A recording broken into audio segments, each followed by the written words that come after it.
Hello everyone, welcome to our channel Legal Mind Map. So today we will discuss Human Rights Act 1993. So इसमें हम meaning and need cover करेंगे, part one of protection of human rights act 1993, part two भी cover करेंगे जिसमें हम बात करेंगे national human right commission की, उसके फंक्शंस, पावर एंड प्रोसीजर की. Then we'll also cover case laws and state human rights commission, उसका constitution, composition and functions, and again case law related to that. So let's start with our video. First of all, we'll understand the meaning and need. ठीक है कि क्या meaning और need है protection of human rights act का 1993 का. ठीक है, ये लॉ इनैक्ट हुआ था इंडियन पार्लियामेंट की तरफ से ताकि वो इस्टेब्लिश कर सके ह्यूमन राइट्स कमीशन को किस लेवल पे, नेशनल लेवल पर भी और स्टेट लेवल्स पर भी. यानी कि एक तरीके से ह्यूमन राइट्स को आगे प्रमोट कर सके, बढ़ावा दे सके, एक पहचान दिलवा सके उन्हें. The act aims to protect and promote human rights, जिसमें वायलेशन को प्रिवेंट किया गया है उन ह्यूमन राइट्स के, और इंश्योर किया गया है कि विक्टिम्स को जिनके साथ गलत हुआ है, ह्यूमन राइट्स जिनके लिए गए हैं उनसे गलत तरीके से, तो उनके साथ जस्टिस हो. ठीक है. And it was enacted to meet the growing needs for structured mechanism to address human rights issues comprehensively. यानी जिस तरीके से दुनिया आगे बढ़ रही है और जिस तरीके से ह्यूमन राइट्स का गलत हो रहा है, ह्यूमन राइट्स लोगों के छीने जा रहे हैं उनसे, तो उन सब चीजों से फाइट किया जाए, उन सब चीजों के लिए कुछ ना कुछ ऐसे लॉज बनाए जाए ताकि ऐसा लोगों के साथ ना हो, इनजस्टिस ना हो. नाउ फीचर्स की बात करें हम तो establishment of human rights commission है सबसे पहला feature. The act establish the national human right commission. तो ये एक्ट एस्टैब्लिश करता है NHRC, national human right commission, वो भी नेशनल लेवल पे, और state human right commission state level पे, यानी SHRCS at the state level. So these commissions are entrusted with the responsibility of protecting the protecting and promoting human rights. तो ये दोनों जो कमीशन है इन्हें ट्रस्ट किया गया है कि ये प्रोटेक्ट करेंगे और प्रमोट करेंगे ह्यूमन राइट्स को, इस बात की इन्हें रिस्पॉन्सिबिलिटी दी गई है. Now comes the other feature, that is composition of commissions. इनमें किस तरीके से लोग बैठे हैं. द एनएचआरसी, लोग मीन्स अथॉरिटी. सो एनएचआरसी जो है नेशनल लेवल पे है, उसमें like composed of a chairperson and members. ठीक है, उसमें चेयरपर्सन और मेंबर्स की बात की गई है, जिसमें इंक्लूड होते हैं एक्सपर्ट्स इन वेरियस फील्ड्स. अलग अलग डिपार्टमेंट्स होते हैं, अलग अलग फील्ड्स के एक्सपर्ट्स उनमें होते हैं, और चेयरपर्सन और मेंबर्स इनके अंदर होते हैं जो ऑफिस बेयर करते हैं. सिमिलरली द SHRC, यानी जो स्टेट लेवल पे कमीशन है ह्यूमन राइट्स की, उसमें बात करी गई है चेयरपर्सन. उसमें भी चेयरपर्सन और मेंबर्स बैठे जाते हैं जो अपॉइंट किए जाते हैं by the governor of the state. Now function of the commission. The primary function of the NHRC and SHRC, यानी नेशनल लेवल पे और जो स्टेट लेवल पे जो ह्यूमन राइट्स की कमीशन है, उनका प्राइमरी फंक्शन है इंक्लूड्स इंक्वायरिंग इनटू वायलेशन. अगर ह्यूमन राइट्स वायलेट हुए हैं किसी के, तो उसकी पूरी इंक्वायरी की जाएगी, एक तरीके से इन्वेस्टिगेट किया जाएगा और प्रमोट किया जाएगा हर जगह पे. ह्यूमन राइट्स को लिटरेसी फैलाई जाएगी, अवेयरनेस दी जाएगी लोगों के बीच. ठीक है, एनकरेज किया जाएगा research in fields of human right, कि इस चीज को कैसे आगे बढ़ाया जाए, बेसिकली इसको प्रमोट करना. Now comes human right courts. The act allows the establishment of human right courts to provide speedy trials. यानी कि ये एक्ट जो है वो क्या हेल्प करता है, जितने भी ट्रायल्स हो रहे हैं रिलेटेड टू ह्यूमन राइट्स, इनमें स्पीडी ट्रायल्स हो, जल्दी से डिसीजन आए, जल्दी से प्रोसीडिंग्स हो. ठीक है, ताकि लोगों को ज्यादा वेट ना करना पड़े, उनका ऐसा ना हो कि ह्यूमन ह्यूमन राइट्स एक्ट के ऊपर से भरोसा उठ जाए. एक एक्ट बनाया गया, एक लॉ अगर डेवलप हुआ है, तो उसका पूरा तरीके से पालन होना यानी फॉलो होना बहुत जरूरी है उस लॉ का. Then comes protection of human right defenders. The act recognizes the importance of protecting individuals. तो ये एक्ट क्यों रिकॉग्नाइज किया गया कि इंडिविजुअल्स को या ग्रुप को प्रोटेक्ट करता है जो प्रमोट कर रहे हैं ह्यूमन राइट्स को. यानी ऐसा नहीं है कि जो ह्यूमन राइट्स को प्रमोट कर रहे हैं उनको ही खतरा है, ऐसा कुछ नहीं है. इस एक्ट के थ्रू उनको भी सेफ्टी प्रोवाइड की जाती है जो इनको प्रमोट कर रहे हैं. ठीक है, उनको कहा जाता है human rights defenders. Now, inquiry into violation. The commissions have the authority to inquire into complaints of the human rights. जो भी violation complaints आती है human rights की, कहीं पे गलत तरीके से हुआ है कुछ, या फिर human rights के लिए जो भी complaint आती है इस मैटर में, human rights के मैटर में किसी की human rights violate हुए किसी इंडिविजुअल की, तो जो इंक्वायरी जो होती है, कमीशन होती है, वो इंक्वायरी करती है. State level commission, national level commission, depend करता है किस लेवल पे बात गई है. ठीक है, either on a petition or suo motu, and they can recommend appropriate actions to the government, और फिर उसके बाद इंक्वायरी करने के बाद वो रिकमेंड कर सकती है कि गवर्नमेंट को क्या एक्शन लेना चाहिए, यानी कमीशन गवर्नमेंट को रिकमेंड कर सकती है एक्शन लेने के लिए. They are not taking the action, they are just investigating, they are just inquiring and they are making sure कि everything is going well properly. सारे जो भी प्रोसीजर्स है, प्रोसीडिंग्स है, step by step everything is सब हो रहे हैं ठीक से. Now comes annual and special reports. The NHRC and SHRC submit annual and special reports to the respective governments, highlighting the status of human rights. यानी जो दोनों कमीशन है नेशनल और स्टेट लेवल पे, उनको एक annual and special report submit करनी होती है अपने अपने गवर्नमेंट को. रिस्पेक्टिव गवर्नमेंट नेशनल लेवल पे यानी सेंट्रल लेवल पे, स्टेट लेवल पे हाईलाइट करते हैं जो status of human rights in the country और स्टेट की उस लेवल पे, कि स्टेट लेवल पे क्या ह्यूमन राइट्स का स्टेटस है, कितनी अवेयरनेस है लोगों के बीच, कितनी नहीं, इस एक्ट को कैसे फॉलो किया जा रहा है. And same with the country level, sorry central level यानी पूरा national level. Now, public awareness and education. The Act emphasizes the need for promoting human rights literacy and awareness among the public. तो act क्या emphasize कर रहा है कि किस चीज पे जोर दे रहा है कि इसे प्रमोट किया जाए ह्यूमन राइट्स को, लिटरेसी को, यानी इस चीज की पढ़ाई को, जैसे हम इस चीज की पढ़ाई कर रहे हैं, राइट. एंड अवेयरनेस पहुंचाई जाए लोगों के बीच इस बात को लेकर कि ऐसा भी कोई लॉ है तो आपको डरने की जरूरत नहीं. इफ समथिंग इज हैपनिंग, आपके साथ कुछ गलत हो रहा है, तो ये चीजें ह्यूमन राइट्स एक्ट में काउंट होती है एंड आपके लिए जस्टिस है, आप जस्टिस ले सकते हैं ना, आपके साथ जस्टिस होगा. तो now ninth, advisory role. The commissions have an advisory role providing recommendations to the government on matters related to human rights. जो कमीशन के पास जो है एक एडवाइजरी रोल है कि प्रोवाइड करता है जो रिकमेंडेशन गवर्नमेंट को, जो ह्यूमन राइट्स की जो मैटर है, जो कमीशन गवर्नमेंट को सौंपता है, तो उसके बाद उसे सिर्फ गवर्नमेंट हैंडल करती है, तो किसकी हेल्प से, कमीशन की हेल्प से वो उन्हें एडवाइस देते हैं. अभी हम पीछे वाले पॉइंट पे भी पढ़ कर आए. Redressal mechanism. The Act established a structured mechanism for individuals to seek redressal for human rights violation and ensure that justice is delivered promptly. यानी कि एक्ट इस तरीके से स्टेप बाय स्टेप प्रोसीडिंग्स इतनी हेल्पफुल और इतनी इजी बनाई है कि सारी प्रोसीडिंग्स आराम से हो जाए, कोई लोगों को प्रॉब्लम ना आए और उनको जल्दी से जल्दी प्रोसीडिंग से छुटकारा भी मिल जाए, यानी उनका केस फिनिश हो जाए, डिसीजन आ जाए और जस्टिस हो उनके साथ. तो इस बात का बहुत ध्यान रखा गया. इस तरीके से रिड्रेसल मैकेनिज्म है.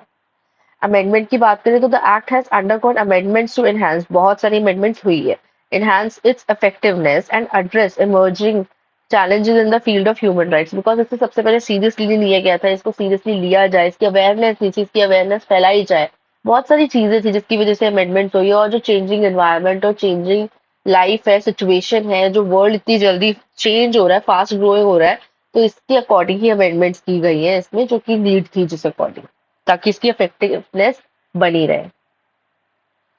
Now we'll discuss part 1 of the Protection of Human Rights Act 1993. Okay, so first we'll cover the definition of human rights, which is in section 2D. What is human rights? Human rights are individual rights to life. यानी human rights क्या होते हैं? Individual के rights होते हैं life को लेकर, liberty को लेकर, equality को लेकर और dignity को लेकर. ठीक है, LLED. इस तरीके से आप इसे याद कर सकते हैं. So these rights are guaranteed by the constitution. ये राइट्स कौन गारंटी कर रहा है? कॉन्स्टिट्यूशन. मैंने बहुत इजी वर्ड्स में डेफिनेशन को वो करा है, ये हमारी ये डेफिनेशन है जो एक्ट कहता है, बट मैंने इसे आपके लिए बहुत सिंप्लीफाई किया है. तो ये कॉन्स्टिट्यूशन की तरफ से है ये बात ऑफ इंडिया, और रिकग्नाइज्ड इन इंटरनेशनल अग्रीमेंट्स, और इंटरनेशनल अग्रीमेंट्स में भी इस बात को माना गया है. So the courts in India can enforce these rights. तो इंडिया की जो कोर्ट है वो इन राइट्स को एनफोर्स कर सकती है. Now what does the act says? Act in section 2 clause D में कहता है defines human rights in a way that includes the fundamental rights mentioned in part 3. तो वो कहता है कि जो फंडामेंटल राइट्स मेंशन है पार्ट 3 में कॉन्स्टिट्यूशन के, उन्हें हम ह्यूमन राइट्स में इंक्लूड कर रहे हैं. It also covers the right recognised in international agreement. तो ये सेम बात ही इसमें लिखी गई है, बस मैंने इसको सिंप्लीफाई कर दिया. ठीक है. Now what sorry why is it important? अब ये ह्यूमन राइट्स इंपॉर्टेंट क्यों है? ऑफकोर्स ये हम सबको पता, बहुत बेसिक आंसर है, फिर भी बता देते हैं. This definition helps in understanding and protecting the basic rights every person should have. It also sets the scope for the work of the National Human Right Commission. अब डेफिनेशन से act से जो ये कमीशन होती है ना, इनके पास ना चीजें होती है कि ये चीजें कवर हो रही है डेफिनेशन में, तो इन स्केल्स पे, इन लेवल्स पे हमें वर्क करना है, तो ये हमारी स्कोप है। तो उनकी स्कोप जो है उन्हें समझ आ जाती है कि ये चीजों पे हमें मेन ध्यान देना है। Now Part 2, National Human Rights Commission (NHRC). Constitution of NHRC, Chapter 2. This part talks about how the National Human Rights Commission is set up. कि ये बात क्या करते हैं कि National Human Rights Commission कैसे set up हुई थी. Section 3, Clause 1 of the Act says that the central government is responsible for establishment of NHRC. An important point, who is responsible? Central government, NHRC के लिए, इसकी establishment के लिए. Now, composition of commission, section 3, clause 2, clause 3 and clause 4 में given है. ठीक है, ये पार्ट जो है वो क्या एक्सप्लेन करता है, who will be the part of NHRC और उनके रोल्स क्या है. तो let's come to the details. Chairman of NHRC, the leader of the NHRC is a, कौन होना चाहिए, एक retired chief justice of India होना चाहिए, और ये पर्सन सबसे हाईएस्ट पोजीशन होल्ड करेगा एनएचआरसी में और गाइडेंस प्रोवाइड करेगा ओवरऑल जितने भी लोग होंगे उनको. ठीक है. Then comes member one. One member is someone who has been a जज. एक मेंबर वो होना चाहिए जो जज हो सुप्रीम कोर्ट का, सुप्रीम कोर्ट ऑफ इंडिया, जो जिसके पास लीगल मैटर्स में एक्सपर्टीज होनी चाहिए. ठीक है. देन मेंबर टू कौन होना चाहिए, another member is someone who has been a chief justice of a high court. High court का चीफ जस्टिस हो जो ऐड करे ज्यादा और भी ज्यादा लीगल एक्सपीरियंस कमीशन में, यानी गलत डिसीजन का तो स्कोप ही नहीं है. You should have legal expertise in these, मतलब if you want to be the part of this, और आपकी मतलब काफी एक्सपीरियंस लोगों को पार्ट बनाया गया एज अ मेंबर. ठीक है. Three members including at least one women. तो तीन मेंबर्स होने चाहिए जिसमें से एक वुमेन होनी चाहिए कम से कम. So these members are selected from people who have knowledge or practical experience in human rights matter. At least one of them must be a woman. तीन मेंबर्स में से एक women होनी चाहिए, और ये मेंबर्स ऐसे होते हैं जिनको बहुत अच्छी नॉलेज होती है इन मैटर्स को लेके, और नॉट ओनली दिस, इनकी डायनेमिक नॉलेज होती है. एक चीज में सिर्फ लीगल एक्सपर्टीज काम नहीं आती है, थोड़ी सी और अच्छी नॉलेज, बहुत अच्छी नॉलेज है अलग अलग फील्ड्स की जो हो, इनके पास एक्सपीरियंस हो, ताकि इन्हें यूज करके ये काम कर सके. Now, deemed member, yani ex officio member. These are members by virtue of holding certain positions.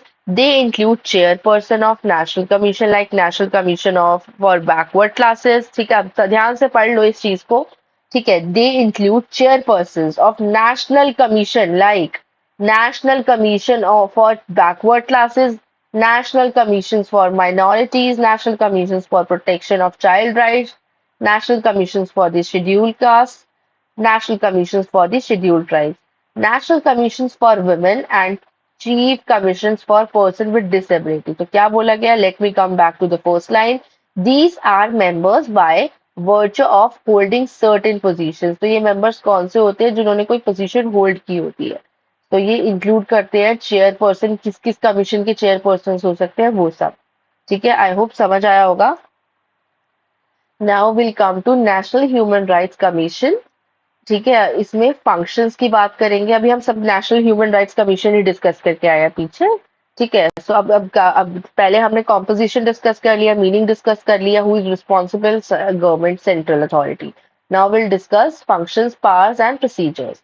तो इसका हेडक्वार्टर्स की बात करें, सेक्शन 3 क्लॉज 5 पे मेंशन है इसके बारे में. The NHRC's main office is in Delhi according to section 3 clause 5 of the act. However, it can set up additional offices. वो additional office भी set कर सकता है अलग अलग parts में इंडिया के, अगर सेंट्रल गवर्नमेंट अप्रूव करे तो. ठीक है. सो ना appointment of NHRC member, section 4 में बात की गई है अपॉइंटमेंट कैसे होनी चाहिए इनकी. Selection committee. A committee recommends candidates to the president. एक कमिटी है जो रिकमेंड करती है कैंडिडेट्स प्रेसिडेंट को अपॉइंटमेंट के लिए. तो committee members include the prime minister. तो कमिटी की में मेंबर्स क्या इंक्लूड होंगे, प्राइम मिनिस्टर होगा उस कमिटी में जो बताएगा प्रेसिडेंट को कौन कौन से मेंबर्स आपको सेलेक्ट करने चाहिए. जैसे for example this is the committee, and ये कमिटी जो है ये प्रेसिडेंट को बताएगी कि कौन से मेंबर्स जो है आपको एनएचआरसी में ठीक है, एनएचआरसी में सेलेक्ट करने हैं। बट ये कमिटी के अंदर कौन होना चाहिए, ये कमिटी में भी तो खास मेंबर्स होने चाहिए जो प्रेसिडेंट को राय देंगे। तो जैसे वो होंगे prime minister, speaker of Lok Sabha, union home ministers, deputy chairman of Rajya Sabha and leaders of opposition in both houses of parliament. भाई इक्वालिटी होनी जरूरी है, इसलिए ऑपोजिशन की भी बात सुनी जाएगी। ठीक है, now restrictions on appointment. Sitting supreme court जजेस, रिस्ट्रिक्शंस ऑन अपॉइंटमेंट, कौन रिस्ट्रिक्ट कर सकता है? सिटिंग सुप्रीम कोर्ट जजेस और chief justice can not be appointed without consulting the chief justice of India. कौन रिस्ट्रिक्ट कर सकता है? सो सॉरी टू से दिस लाइन, मैं ये कौन रिस्ट्रिक्ट कर सकता है कि बात नहीं हो रही है, ये बात हो रही है कि कौन नहीं जा सकता। तो सिटिंग सुप्रीम कोर्ट जज जो है या फिर चीफ जस्टिस है, उसे अपॉइंट नहीं कर सकते हैं। उसे पहले कंसल्टिंग मतलब जो है चीफ जस्टिस ऑफ इंडिया से पहले कंसल्ट करना पड़ेगा, उसके बाद ही इन टाइप के लोगों की अपॉइंटमेंट्स हो सकती है जो इन पोस्ट पे बैठे हैं, not type, it's a wrong word, जो इस पोस्ट पे बैठे हैं इन लोगों की तभी अपॉइंटमेंट हो सकती है। Now comes tenure of office of members.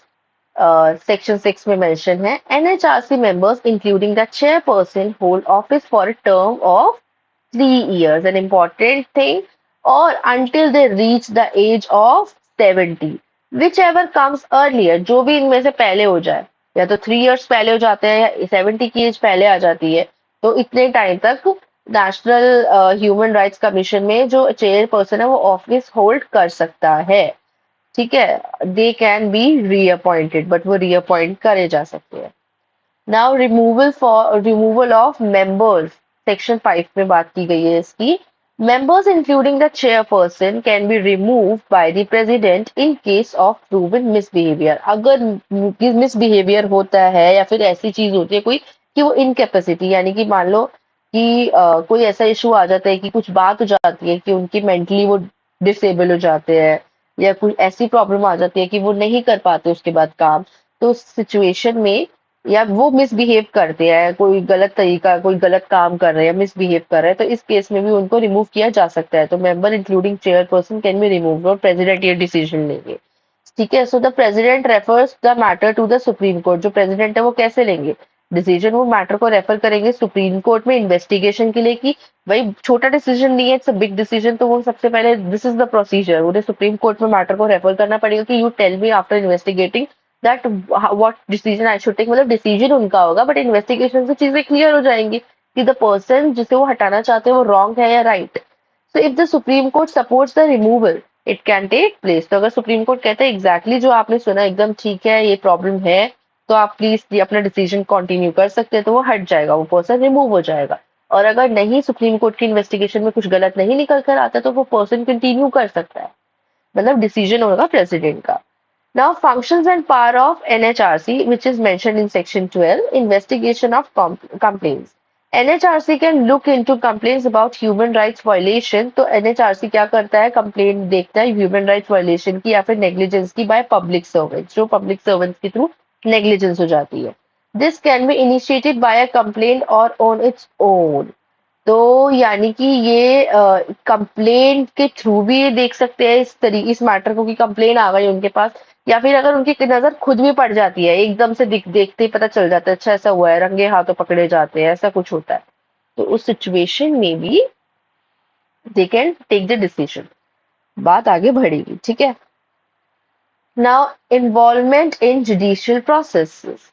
तो एनएचआरसी कैन पार्टिसिपेट, कितना इन्वॉल्वमेंट हो सकता है एनएचआरसी का जुडिशियल प्रोसेस में? एनएचआरसी पार्टिसिपेट कर सकती है जुडिशियल प्रोसेस में dealing with human rights allegation. ठीक है, now prison visits, the commission can visit prisons और स्टेट कंट्रोल इंस्टीट्यूशंस। तो वो प्रिजन्स में विजिट कर सकती है कमीशन, स्टेट कंट्रोल्ड इंस्टीट्यूशंस में भी विजिट कर सकती है, ताकि वो ऑब्जर्व कर सके कि कंडीशन क्या है वहां के लोगों की, और वो उसके अकॉर्डिंग अपनी ऑब्जर्वेशन ऑब्जर्व करके उसके ऊपर रिकमेंडेशन देख सके अगर कुछ गलत होता है तो। बेसिकली प्रिजनर्स के भी राइट होते हैं, इन सब चीजों के राइट्स, लोगों के राइट्स होते हैं, तो ह्यूमन राइट्स तो कहीं भी वायलेट करने की परमिशन नहीं है। तो ये सारी चीजें ऑब्जर्व होंगी by the committee, not committee, sorry, commission, national commission. ठीक है, now examination of constitutional articles. It can review constitutional articles protecting human rights and suggest punitive measures. तो वो रिव्यू कर सकती है कॉन्स्टिट्यूशन के आर्टिकल्स को जो ह्यूमन राइट्स को प्रोटेक्ट करते हैं, और कुछ प्यूनिटिव मेजर्स भी रिकमेंड कर सकती है करना चाहे तो, यानी सजेस्ट कर सकती है कि ये इनकी सजा और कड़ी होनी चाहिए, इन पे ये पनिशमेंट लगा देनी चाहिए इस मैटर में। ठीक है, now study and recommendations. NHRC studies human rights treaties. क्या स्टडी करती है एनएचआरसी? ध्यान रखती है ह्यूमन राइट ट्रीटीज का, इंटरनेशनल इंस्ट्रूमेंट्स का, और making suggestions for effective implements. और वो आगे भी सजेस्ट करती है और इंटरनेशनल लेवल पे भी कि वो इफेक्टिव इम्प्लीमेंट्स कैसे हो सके और क्या बढ़ोतरी की जाए ह्यूमन राइट्स में, how to promote them internationally as well, यानी पूरे वर्ल्ड का भला हो। Now research and awareness. The commission encourage research. तो कमीशन क्या है? एनकरेज करती है research in human rights and promotes awareness through various media. अलग अलग तरीके से अवेयरनेस स्प्रेड करना, रिसर्च को एनकरेज करना, लोगों के बीच जागरूकता फैलाना है ह्यूमन राइट्स को लेके। This is the basic work of commission. NGO collaboration. Don't go with the numbers, ठीक है? यहाँ पे पॉइंट नंबर्स जो है रॉन्ग है। दिस इज द लाइक यहाँ पे 5 था ना पॉइंट नंबर, तो दिस इज 6 7, ठीक है? NGO collaboration. NHRC works with non governmental organisation. NGO के साथ भी वर्क करती है, उनके साथ भी कोलैबोरेट करती है, इंस्टीट्यूशंस के साथ भी, ठीक है, ह्यूमन राइट की फील्ड में, ताकि वो आगे मिल के काम कर सके। जहाँ पे कमीशन की पहुंच नहीं होती है, वहां पे एनजीओ की पहुंच होती है, लोगों के बीच। तो उन्हें हर लेवल के लोगों के पास जाना है। इट्स नॉट अबाउट कि उन्हें ऊपर ऊपर से अपना काम करना है। अब उन्हें ऑडियंस तो चाहिए अच्छी खासी। अब ऐसे भी लोग होते हैं जो बिल्कुल गांव के एरिया में रहते हैं, तो वहां तक जाने के लिए उनको किसी न किसी की हेल्प चाहिए होगी, रूट्स तक जाना पड़ेगा प्रॉब्लम की। Now, any other necessary function. The Commission can perform any other functions it deems necessary for promoting human rights. तो कमीशन और भी बहुत अलग अलग तरीके यूज कर सकती है अवेयरनेस फैलाने के, स्प्रेड करने के, और कुछ अलग अलग फंक्शंस भी हो सकते हैं उसके। बेसिकली उनका जो एक ही मोटिव है वो है promoting human rights. Human rights safe रहे, उन्हें प्रमोट किया जाए, कोई गलत ना करे। ह्यूमन राइट्स की बात जब आती है तो उनका एक ही उनका स्कोप है ह्यूमन राइट्स, तो उन्हें वो कवर करना है। Now, investigation powers, which is mentioned in section 13. So, National Human Rights Commission during investigation has all the powers of a civil court under the Code of Criminal Procedure. Uses of officer or agencies in section 14. The commission can employ officers. तो commission क्या कर सकता है? वो officers को employ कर सकता है, और इंटेलिजेंस एजेंसीज को ऑफ द सेंट्रल और स्टेट गवर्नमेंट फॉर इन्वेस्टिगेशन क्या कर सकता है? दोबारा रिपीट कर रही हूँ मैं। जो कमीशन है वो एम्प्लॉय करता है ऑफिसर्स को और इंटेलिजेंट एजेंसीज को, किसके लिए? Of the central, from where? Of the central और स्टेट गवर्नमेंट फॉर इन्वेस्टिगेशन। तो ऐसा नहीं है, बहुत अच्छे अच्छे लोगों को हायर किया जाता है। और ये अगर आप सोच रहे हो कि मैं काफी शॉर्ट में पढ़ा रही हूँ, तो मैं जितना एग्जाम पर्पस के लिए रेलेवेंट है और फॉर नॉलेज ऑल्सो, तो ये बहुत सारी चीजें, बहुत ज्यादा डेप्थ में जाना चाहते हो तो ये आप पढ़ सकते हो आगे की all the powers of civil court under code of civil procedure if you want to go for that. Now reporting obligation section 20 में मेंशन है। NHRC is required to submit an annual report. तो NHRC को required है कि वो annual report submit करेगा and special report submit करेगा central and state government. Now we have a case law, Paramjit Kaur versus state of Punjab 1999। तो इस केस में क्या हुआ था? जो जसवंत सिंह कालरा थे, ठीक है, उन्हें जबरदस्ती 4 पुलिस ऑफिशियल्स ने, जो कि यूनिफॉर्म में थे, उनको उनके घर से, लाइक अमृतसर में उनका घर था, अमृतसर, उन्हें जबरदस्ती अपने साथ ले गई थी पुलिस ने, अपने साथ अरेस्ट करके ले गई थी, ठीक है, ऑन सितंबर 6 1995। ठीक है, जो विटनेसेस थे, जिसमें नेबर भी थे, इंक्लूड कर रहे थे, ठीक है, उन्होंने ऑब्जर्व किया था ये इंसिडेंट, ठीक है, and attempt to intervene as Kalra was forcibly taken into police vehicle. उन्होंने कोशिश भी की थी उन्हें बचाने की, क्योंकि वो फोर्सिबली पुलिस व्हीकल में उन्हें लेके जाया गया था, बट वो उसमें नाकाम रहे। तो जो इनकी वाइफ थी परमजीत कौर, उन्होंने फाइल की थी petition under section 32 of Indian constitution seeking habeas corpus, यानी कि उन्होंने पिटिशन फाइल की थी कि ये तक नहीं बताया गया है कि क्या रीजन है उनको लेके जाने का। और इस हेबिस कॉर्पस की एक तरीके की रिट होती है ये, जिसमें ये बताया जाता है कि ना, मतलब उनको कि रॉन्गफुली डिटेन किया गया है, जो फैमिली वाले डाल सकते हैं, कोई नोन पर्सन डाल सकता है, जिसको किसी पर्सन को अगर रॉन्गफुली डिटेन करने का डाउट होता है तो वो ये रिट डालेगा, तो उस पर्सन को वापस से कोर्ट के सामने अपीयर किया जाएगा और उस चीज पे इन्वेस्टिगेशन होगी कि क्या इस पर्सन को रॉन्गफुली डिटेन किया गया है या नहीं बाय पुलिस। सो उन्होंने हेबियस कॉर्पस की रिट डाली थी, पिटिशन डाली थी, क्लेम किया था कि अनलॉफुल डिटेंशन है। ठीक है, so the police denied, police ने मना कर दिया था कि हमने कुछ गलत नहीं किया है।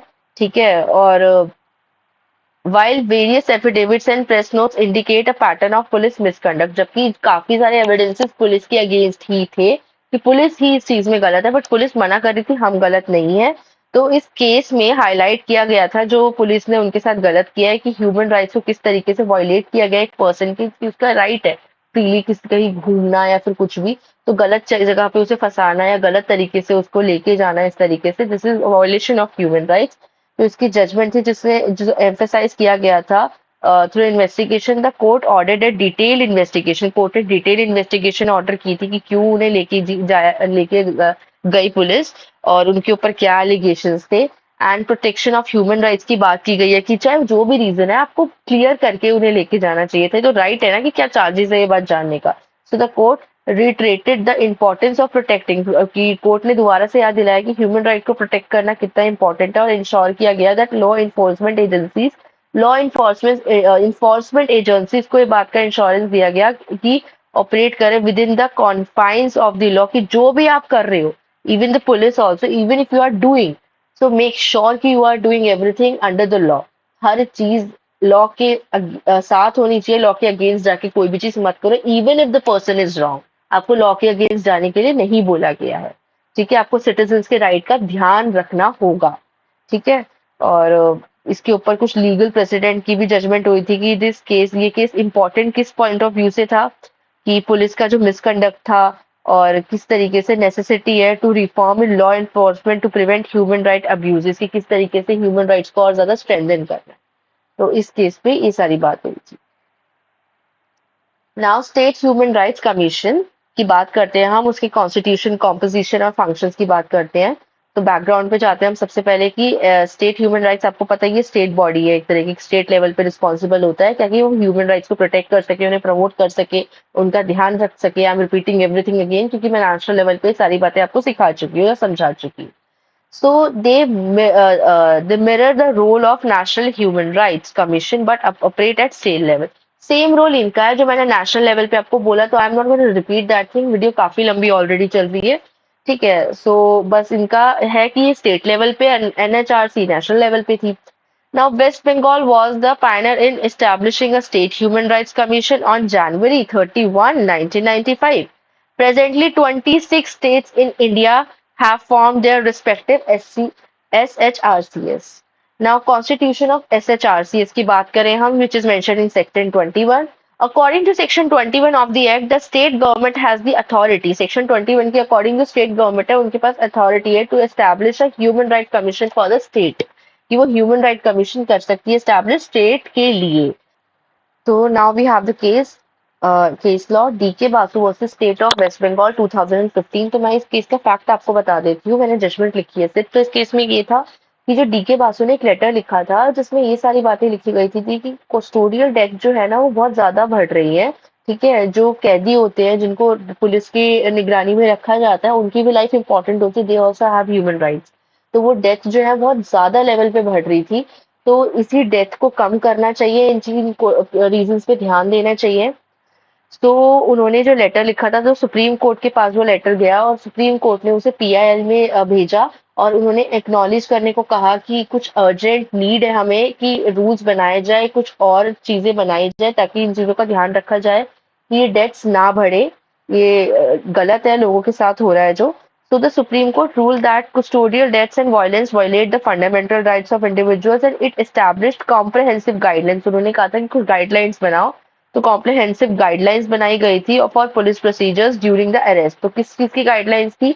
पुलिस प्रोसीजर्स की अरेस्ट के टाइम पे, and custody to ensure accountability, और कस्टडी पे भी जाके अकाउंटेबिलिटी होगी, सही तरीके से उन्हें कस्टडी में रखा जाए और उनके राइट्स को प्रोटेक्ट किया जाए क्योंकि प्रिजनर्स के भी राइट होते हैं, तो हमें भी पता है ऑफ द एक्यूज। तो दीज गाइडलाइंस इंक्लूड्स क्या क्या गाइडलाइंस, मतलब इन गाइडलाइंस पे क्या क्या इंक्लूडेड था? Requirement for police identification, documents of arrest, informing relatives, medical examination, and ensuring access to legal representation. This landmark ruling aimed to reduce incident of custodial abuse and ensure justice for victims. तो जो detain हुए लोग थे उनकी death कम हो, इस बात का ध्यान रखा जाए, विक्टिम्स के साथ भी जस्टिस होना चाहिए and becoming a crucial step, ये बहुत इंपॉर्टेंट स्टेप उठाया गया था कोर्ट के थ्रू, ठीक है, criminal justice in India and the guidelines were later incorporated into criminal procedure, और ये गाइडलाइंस बाद में इनकॉर्पोरेट की गई थी क्रिमिनल प्रोसीजर कोड के अंदर भी 2008 के, तो बहुत ही इंपॉर्टेंट केस था ये, और आई थिंक आपने इस केस को पहले भी पढ़ा होगा, तो इसे हमने स्टेट लेवल पे भी माना लिया गया है ह्यूमन राइट्स के। Now let's come to SHRC composition section 21। Chairperson की बात करते हैं तो फॉर्मर चीफ जस्टिस और अ जज ऑफ अ हाई कोर्ट इसका चेयरपर्सन हो सकता है। 2 मेंबर्स इसमें होंगे, अ जज ऑफ अ हाई कोर्ट और डिस्ट्रिक्ट जज in the state with at least 7 years of experience as a district judge. A person with knowledge and practical experience in human rights issue. तो इनमें भी सारे बहुत ही एक्सपर्टीज जिनके पास है, बहुत अच्छे लेवल पे जो लोग हैं उनको लिया गया है जिनके पास बहुत एक्सपीरियंस है। और सेक्रेटरी होना चाहिए, एक secretary serves as the chief executive officer of the state commission. Appointment of members in section 22. The governor appoints the chairperson and other members based on the recommendation of the committee. Again, इसमें भी committee है जो governor की help करेगी chairperson को और दूसरे members को लाइक अपॉइंट करने में। सो उस कमेटी में कौन लोग होंगे उस कमेटी के अंदर, अगेन जो गवर्नर को हेल्प करेगी अपॉइंट करने में, तो इस कमेटी में होंगे चीफ मिनिस्टर, स्पीकर, ठीक है, minister in charge etcetera.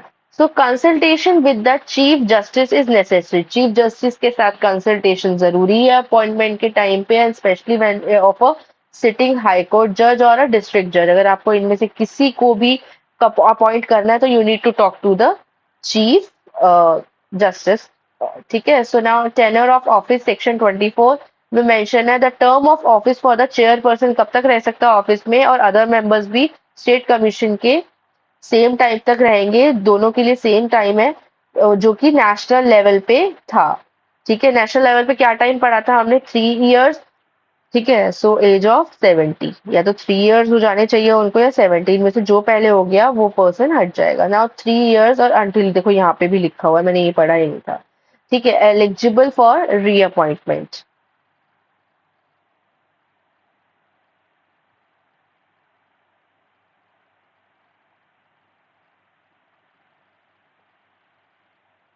Now comes Human Rights Court and Amendments to Protection of Human Right Act 1993. Human Rights Court, which is section 30 and 31.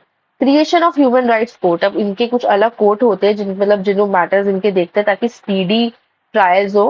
तो section 30 allow state governments with the chief justice, तो section 30 allow करता है state government को chief justice के high court chief justice of high court के साथ consent के साथ to establish human rights court by notification. Each district court of session can be designated as a human right court. So each district court, हर एक district courts की session में को designated किया जाएगा human rights court पे through. Special public prosecutor. Section 31 mandates the state government. Section 31 mandate करता है state government को to appoint a special public prosecutor for human rights court, either a public prosecutor or an advocate with a minimum of 7 years of practice. 7 साल का experience होना चाहिए उनको, advocate को या फिर पब्लिक प्रोसिक्यूटर को।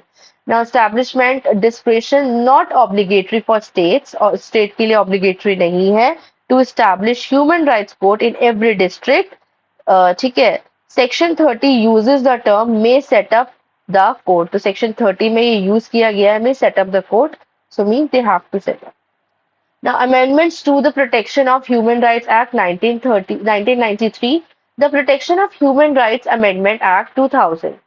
तो सबसे पहली बात करते हैं the protection of human rights में जो अमेंडमेंट एक्ट 2000 इंट्रोड्यूस किया था उसने पावर टू मेक रूल्स, यानी कि retrospective section 40A incorporated.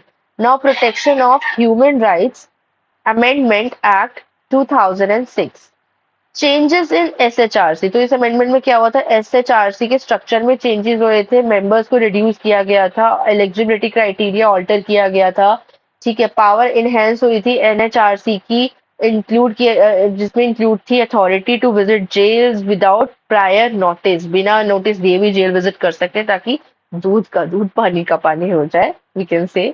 Deemed members from the other commission added to NHRC, ठीक है, that's also good. Now protection of human rights amendment act 2019, supreme court जजेस and chief justice eligible for chairperson positions. तो इसमें क्या था, supreme court जजेस और chief justice जो है वो इस चेयरमैन की पोजीशन के एलिजिबल हो गए थे। और इंक्रीज एनएचआरसी मेंबर को इंक्रीज किया गया था फ्रॉम 2 to 3, 2 से 3 पे लेकर आ गए थे, एंड इंक्रीज हुए थे members.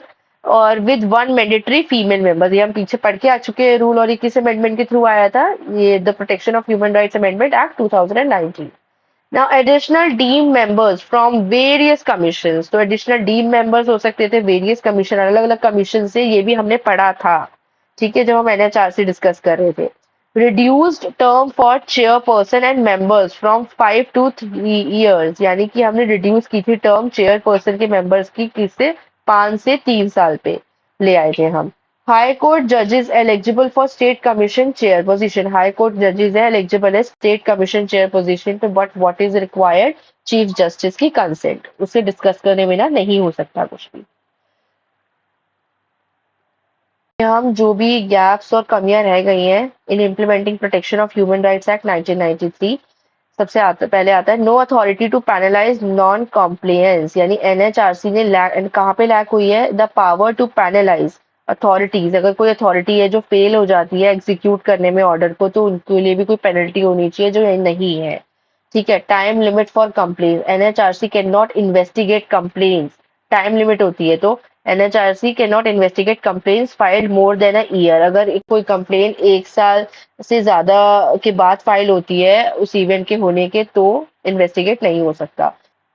So qualification for NHRC जजेस, देयर इज नो मेंशन कि जो जजेस की क्वालिफिकेशन है ह्यूमन राइट्स बैकग्राउंड से होनी चाहिए, उनका एक्सपीरियंस होना चाहिए या नहीं होना चाहिए, which is also important thing. Now limited action on arm forces violations, NHRC can only request a report from the government, NHRC क्या कर सकती है, सिर्फ रिक्वेस्ट कर सकती है रिपोर्ट गवर्नमेंट से या फिर आर्म फोर्सेज से वायलेशंस की, ठीक है, उससे ज्यादा कुछ नहीं। Now representation from academics and NGOs, no statutory requirement to include academics, कि कोई स्टैट्यूटरी रिक्वायरमेंट नहीं है एकेडमिक्स इंक्लूड करने की, एनजीओ रिप्रेजेंटेटिव्स और civil society members in NHRC. Now here again number mistake, continuation में ये पॉइंट्स भी 6 and 7. So recommendations enforcement, NHRC can suggest remedies, NHRC remedy suggest कर सकती है, but lack the authority of enforce them, but वो उन remedies को enforce नहीं कर सकती। ये मुझे भी स्टार्टिंग में जब मैं आपको पढ़ा रही थी, जब मैंने ये स्लाइड बनाई थी, तब भी मुझे लगा था कि ये चीज थोड़ी सी है issue. Private entities jurisdiction, NHRC has no jurisdiction, NHRC के पास कोई जुरिस्डिक्शन नहीं है over human rights violation by private entities, ठीक है। सो आई होप आपको वीडियो समझ आई होगी, that's it in this video. I hope आपको मैंने सारे टॉपिक्स क्लियर कर दिए, सब कुछ आपको समझ आया with case laws examples, and don't forget to like, share and subscribe, and if you have any doubt you can comment. Thank you.